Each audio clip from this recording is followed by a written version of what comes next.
I have never seen anything like this fertility thing, where the data is horrific. The baby bust is measurable. Plastics are leaching toxins, and the particles of plastics you have in your brain and in your body, which we now know is quite substantial, are also leaching toxins. These toxins are what they call endocrine disruptors. They mess with your hormones. You should expect them to lower your fertility. They actively lower testosterone production in male fetuses during the first trimester, permanently stunting reproductive capacity before birth. They flood the male body with female hormone signals, crashing sperm count and motility. They break down in nature, accumulate in human blood, and are directly linked to lower sperm volume.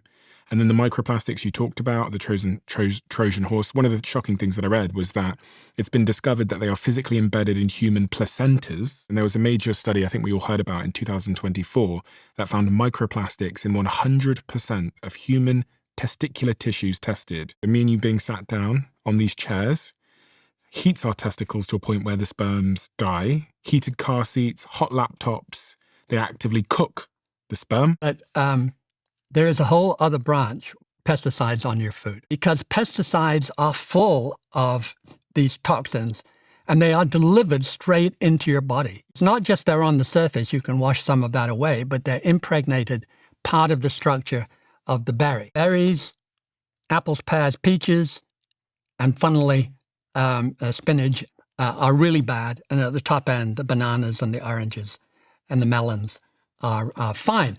So if you eat these damn things, they're designed to kill our cousins, the insects and the weeds and the funguses.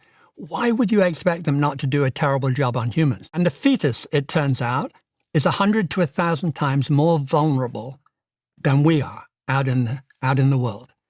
For example, if your mother smokes, it's going to do about the same damage as if you smoke for the rest of your life. Atrazine, referred to as the chemical castrator, it is the second most widely used herbicide in the United States, sprayed heavily on things like corn and sugar canes.